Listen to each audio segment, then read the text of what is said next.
ஓம் ஸ்ரீ கருப்பண்ணசாமியே போற்றி போற்றி போற்றி. என் அன்பு குழந்தையே, நேற்றிரவு உன் இல்லத்தை சுற்றி நடந்த ஒரு விஷயத்தை பற்றி உன்னிடத்திலே சொல்வதற்காக உன் அப்பன் கருப்பன் இங்கு வந்திருக்கின்றேன். என் குழந்தையே, வெளியில் என்ன நடந்தது என்று நீ அறியாமல் இருக்கின்றாய் அல்லவா? இப்பொழுது கூட நான் தான் அதை உன்னிடத்தில் சொல்ல வர வேண்டும். இல்லை என்றால் அது உனக்கு ஒருபோதும் தெரிய போவது இல்லை. அது மட்டுமல்ல, இந்த அப்பன் உன்னிடத்திலே அதை சொல்ல வருவதற்கு ஒரு காரணமும் உண்டு என்பதை நீ தெரிந்து கொள்ள வேண்டும். என் குழந்தையே, உன்னை சுற்றி யார் என்ன செய்து கொண்டிருக்கிறார்கள், உன்னை பற்றி அவர்களுடைய மனதில் என்ன நினைத்து கொண்டிருக்கிறார்கள் என்பதையெல்லாம் நீ அறிய வேண்டும் அல்லவா?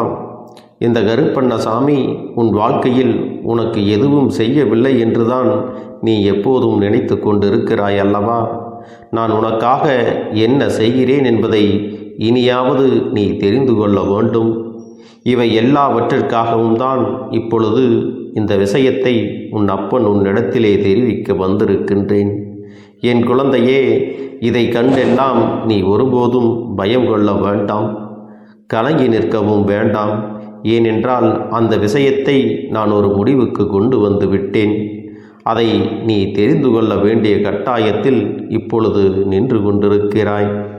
அதனால் நீ கவனமாக இருக்க வேண்டும். ஏனென்றால் சில விஷயங்களில் இந்த அப்பன் உன்னை எச்சரிக்கை செய்வதற்காக இன்று வந்திருக்கின்றேன். என் தங்கமே, நான் என்றுமே உன் இல்லத்தின் வாசலில் உனக்காக காவல் காத்து நின்று கொண்டுதான் இருக்கிறேன். இரவு நேரத்தில் தீய சக்திகளானது வெளியில் இருந்தேதான் வீட்டிற்குள்ளே வரும் என்பதை நீ புரிந்து கொள்ள வேண்டும். அப்படி வருபவர்களை வெளியிலேயே தடுத்து நிறுத்துவதற்காகத்தான் நான் அங்கே உனக்காக காவல் காத்து கொண்டிருக்கிறேன். அது மட்டுமல்ல, உனக்கு தீங்கு தரும் எந்த ஒரு விஷயத்தையும் நான் உன் வீட்டிற்கு வெளியே நின்று விரட்டி அடிப்பேன் என்பதையும் நீ தெரிந்து கொள்ள வேண்டும். என் அன்பு குழந்தைக்கு எந்த பாதிப்புகளும் யாராலும் வந்துவிடக்கூடாது. அதற்காகத்தான் நான் உனக்கு பாதுகாப்பு கவசமாக எப்பொழுதும் காவல் காத்து கொண்டு நிற்கிறேன்.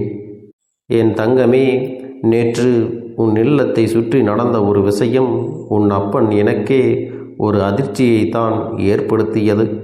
ஏனென்றால் இது போன்ற ஒரு நிகழ்வை இதற்கு முன்பு நான் எதிர்பார்க்கவில்லை. என் தங்கமே, நீ யாருக்கும் எப்போதும் எந்த ஒரு துரோகத்தையும் தீங்கையும் செய்ய நினைக்காத ஒரு குழந்தை அல்லவா? நீ யார் மனதையும் அவ்வளவு எளிதாக புண்படுத்தி விடக்கூடாது என்பதில் தெளிவாக இருக்கக்கூடிய குழந்தை. தான் உண்டு, தன் வேலையுண்டு, தான் எடுக்கின்ற முயற்சிகளில் வெற்றி பெற வேண்டும் என்பதற்காக யாரையும் காயப்படுத்தக்கூடாது என்று மனதளவில் நல்லதை மட்டுமே நினைக்கக்கூடிய குழந்தை. இப்படி இருக்கக்கூடிய உனக்கு ஒருவர் தவறான விஷயங்களை செய்திருக்கிறார் என்றால் அதனை என்னால் தாங்கிக் கொள்ள முடியவில்லை.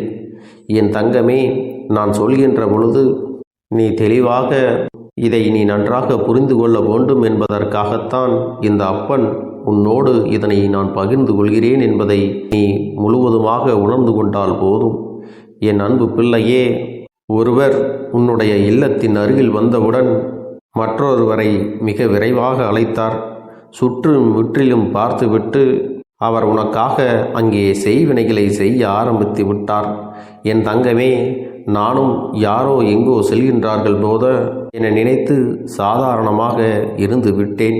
அதன் பிறகுதான் தெரிந்தது அவருடன் வந்தவர் செய்வினைகளை செய்பவர் என்றும் அவர் ஒரு தீய சக்தியை தன்னுடைய கட்டுப்பாட்டில் வைத்திருக்கிறவர் என்றும் நான் புரிந்து கொண்டேன். நான் உடனே சுதாரித்து கொண்டு அங்கே முன்னால் நின்று என்ன செய்கிறாய் என்று கேட்டேன்.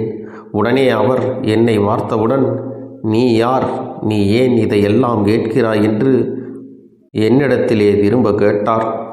என்னை தெரியவில்லையா? நான் தான் இந்த குடும்பத்தை காவல் காத்து நிற்கின்ற தெய்வம். நீ என்ன செய்ய வந்திருக்கிறாய் என்றேன். ஆனாலும் அவர்களுக்கு நான் யார் என்று சரியாக புலப்படவில்லை. முதலில் என்னிடத்திலே அதிகார தோரணையாக பேச ஆரம்பித்தவர், நான் இவர்கள் குடும்பத்தை அழிக்க வந்திருக்கிறேன். நான் நிச்சயமாக இவர்களுடைய குடும்பத்தில் ஏதேனும் ஒன்றை செய்துவிட்டுத்தான் செல்வேன் என்று என்னிடத்திலே கூறினார். அவர்களுடன் இருந்தவரோ, யார் இந்த செய்வினைகளை செய்ய அழைத்து வந்தாரோ, அவர் இந்த பேச்சுக்களை எல்லாம் கேட்டுவிட்டு அங்கிருந்து ஓடிவிட்டார். அந்த செய்வினைகளை செய்ய வந்தவர் மட்டுமே என்னிடத்திலே பேசிக்கொண்டிருந்தார். என் குழந்தையே, அவர் ஒரு தீய சக்தி என்பதால் என் முன்னால் நின்று பேசிக்கொண்டிருந்தார். உனக்கு செய்வினைகளை செய்ய நினைத்த அந்த சாதாரண மனிதர் என் முன்னால் நிற்க முடியாமல் பயந்து ஓடிவிட்டார். என் தங்கமே, அந்த செய்வினைகளை செய்ய வந்தவர் என்னிடத்தில் சொல்லிய விஷயம் எனக்கு நிச்சயமாக அதிர்ச்சியை தான் ஏற்படுத்தியது. அவர் என்னிடத்தில் சொல்லியது என்ன தெரியுமா? அவரை அழைத்து வந்த அந்த மனிதன் உன் குடும்பத்தை அழிக்க சொல்லியிருக்கிறார். உன் குடும்பத்தில் எந்த உயிரும் தப்பக்கூடாது என்றும் சொல்லி இருக்கின்றார். என் அன்பு பிள்ளையே, இது எத்தனை பெரிய பாவம் என்பதை அறியாமல் அவர்கள் சொல்லி இருக்கின்றார்கள். ஆனால் செய்ய வந்தவருக்கோ திடீரென தடுமாற்றமும் ஏற்பட்டு இருக்கிறது. அதனால்தான் அவர் செய்ய நினைக்கின்ற பொழுது மிகப்பெரிய மனக்குழப்பமும் இருந்திருக்கிறது. என்னை பார்த்தவுடன் முதலில் என்னிடத்திலே திமிராக பேசியவர் கொஞ்சம் கொஞ்சமாக நான் யார் என்பதை புரிந்து கொள்ள ஆரம்பித்து விட்டார். அப்பனே கருப்பண்ணசாமி, என்னை மன்னித்து விடுங்கள். நீங்கள் இருப்பது அறியாமல் இவர்கள் பேச்சை கேட்டு நான் இந்த தீங்கினை செய்ய வந்து விட்டேன். இவர்கள் உன்னுடைய குழந்தைகள். நீ இவர்களுக்கு பாதுகாவலாக நின்று கொண்டிருக்கிறாய் என்பது எனக்கு ஆரம்பத்திலேயே தெரியாமல் போய்விட்டது. நான் நிச்சயமாக இவர்களை எதுவும் செய்ய மாட்டேன். இனிமேல் என்னால் அதை செய்யவும் முடியாது என்பதை என்னால் புரிந்து கொண்டேன். நீ இருக்கும் பொழுது நான் எப்படி இவர்களுக்கு இதையெல்லாம் செய்ய முடியும்? இடம் தெரியாமல் வந்து விட்டேன், என்னை மன்னித்து விடுங்கள். அப்பனே, நான் இங்கிருந்து சென்று விடுகிறேன் என்று கூறினார்.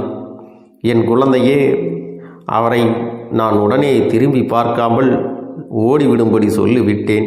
அது மட்டுமல்ல, இது போன்ற விஷயம் நடந்தது என்று வெளியே யாரிடத்திலும் சொல்லக்கூடாது என்பதையும் அடித்து சொல்லி இருக்கிறேன். அது மட்டுமல்ல, இது போன்ற காரியங்களை இனி யாருக்கும் காலத்திலும் செய்யக்கூடாது என்று ஆட்டையால் அடித்து விரட்டி விட்டிருக்கிறேன்.